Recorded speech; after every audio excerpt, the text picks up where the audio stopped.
Dismayado ang ilang driver sa nakuha nilang lisensya. Imbes kasi na naka-PVC o plastic card, sa papel lang ito naka-print. Ayon sa isang nakatanggap ng papel na driver's license, sinabihan siyang mag-follow up na lang ulit pagkatapos ng isang buwan. Sabi ni LTO Chief J.R. Tugade, kulang na ang PVC cards para sa mga lisensya na ngayon nasa mahigit 140,000 cards na lang. Disyembre pa lang ay naghahanda na silang bumili ng mahigit 5 milyong plastic cards sa halagang 249 million pesos. Pero nitong Enero, naglabas ang DOTR ng special order na ito na ang magpapabid ng mga kontrata na mas mataas sa 50 million pesos. Umapela raw sila sa DOTR pero hindi sila pinayagan. Sabi naman ni Transportation Secretary Jaime Bautista, dapat pinaplanong mabuti ang mga procurement. Bago pa raw sana naubos ang plastic cards ay nakapag-order na. Kailangan daw magkaroon ng tamang control at approval process kaya inilabas ang special order.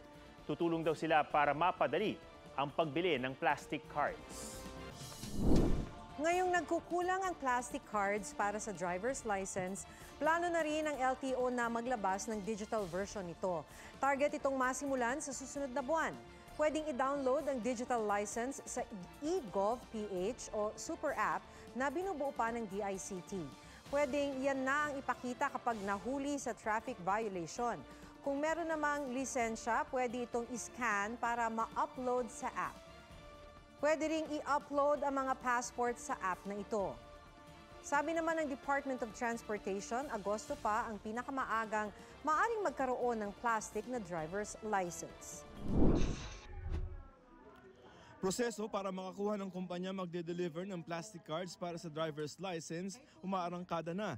Sabi ng isa sa mga nakalusot na bidder, kaya nitong mag-deliver ng paunang 1 milyong pirasong plastic cards sa loob ng 2 buwan. Ang issue sa supply ng driver's license at plaka ang namagitan kina Transportation Secretary Jaime Bautista at nagbitiw ni LTO Chief Assistant Secretary J.R. Tugade. Magpupulong daw ang dalawa bukas sa huling araw ni Tugade kung kailan inaasang i-anunsyo rin ang magiging OIC ng LTO. Prioridad daw ng LTO na mabigyan ng lisensya ang mga driver na mangingibang bansa.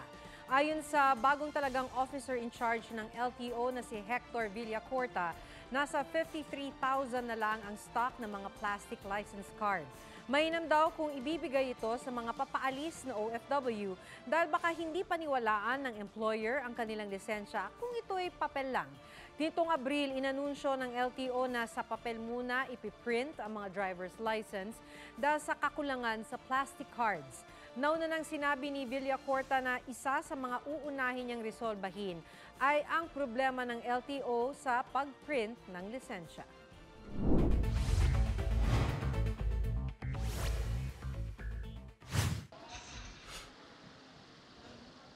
DOTR may contractor na para sa mahigit 5 milyong pirasong plastic cards ng mga driver's license. Ibinigay ito sa kumpanyang Banner Plastic Card Incorporated, ang ikalawang pinakamababang bidder matapos ma-disqualify ang kumpanyang All Cards Incorporated dahil sa delay sa ibang kontrata nito sa gobyerno. Susubukan daw ng Banner Plastic Card Incorporated na makapag-deliver sa katapusan ng Hulyo para matulungan ng LTO sa kakulangan ng lisensya. Kontrata para sa pag-supply ng mahigit 5 milyong piraso ng plastic cards para sa driver's license pirmado na ng DOTR. Alinsunod sa terms of preference ng bidding para sa nanalong Banner Plastic Cards Incorporated, dapat ma-deliver nito ang unang 1 milyong piraso ng plastic cards sa August 26. Pero ang gusto ng DOTR at LTO may mauna ng 100,000 sa katapusan ng Hulyo. Uunahin daw mabigyan ito ang first-time applicants at hindi yung na-issuehan ng mga papel na driver's license.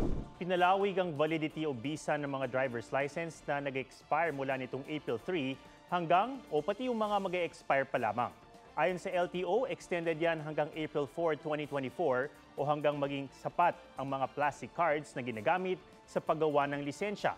Otomatiko na raw ito at hindi na kailangang pumunta sa kanilang tanggapan at wala rin daw penalty na babayaran. Bagong schedule para sa driver's license renewal, inilabas na ng LTO. Binigyan lang ng tigi-1 buwan ang mga magre-renew. Depende kung kailan dapat napaso ang lisensya. Tiniyak naman ng LTO ang pag-release ng mga plaka ng mga bagong sasakyan sa loob ng 10 araw. Pero ang backlog sa plaka kabilang ang mga dati pang hindi na-isyuhan. Sa 2025 pa raw target na matapos. Posible raw maantala ang pamamahagi ng lahat ng backlog sa plastic driver's license card. Ayon sa LTO, sa Marso dapat nila target na ipamahagi ang mga plastic driver's license.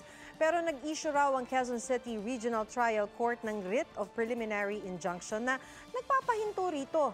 Bunso dito ng reklamo ng isa sa bidder para sa paggawa ng plastic driver's license card. Hinihingi ngayon ng LTO sa Department of Transportation na agad magpabid para sa pagbili ng mga ID cards para sa susunod na taon.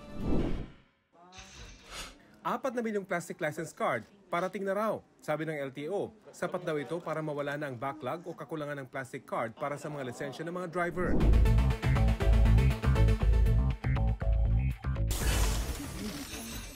Stock ng plastic cards para sa driver's license sa bansa paubos na. Ayon sa LTO, nasa mahigit 200,000 na lang ang mga ito.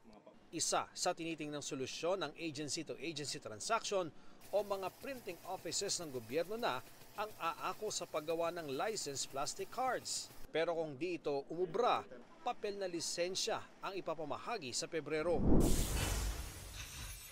Pagtanggap ng 4 million plastic cards na donasyon para sa driver's license, pinakansela ng LTO.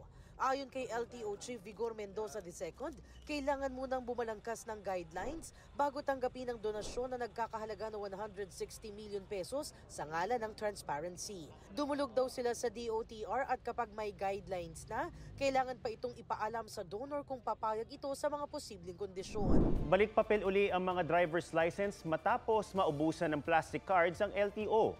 Ayon sa LTO, Agosto noong nakaraang taon, nang maharang sa Quezon City Regional Trial Court nang natalong bidder ang kontrata para sa mahigit 5 milyong piraso ng plastic na driver's license.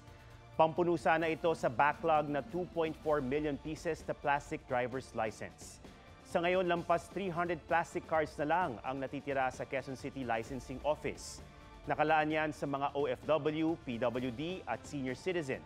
Inaapela na ng LTO sa Court of Appeals na tanggalin ang injunction sa kontrata. Hiningan pa ng GMA Integrated News ng pahayag ang LTO pero dati nang sinabi ni LTO Chief Attorney Vigor Mendoza na tinitignan nilang alternatibo ang pagpapaprint sa mga printer ng gobyerno para magkaroon ng plastic cards. Paparating na raw ang supply ng plastic cards para tugunan ang milyon-milyong backlog ng LTO sa driver's license. Mahigit 3 milyong plastic cards daw ang ire-release sa lahat ng rehiyon. Hanggang katapusan ng Abril, pwedeng kumuha ng plastic cards ang mga nakakuha ng papel na lisensya mula April hanggang August 2023. Buong Mayo naman, pwedeng magpalit ng plastic ang mga tumanggap ng lisensyang papel mula September hanggang December 2023. Sa mga kumuha ng papel na lisensya ng January to March ngayong taon, hanggang June 30 naman, pwedeng magpapalit ng plastic. Bukas pipirma naman ng LTO ng isa pang kontrata para sa 6 na milyon pang plastic cards.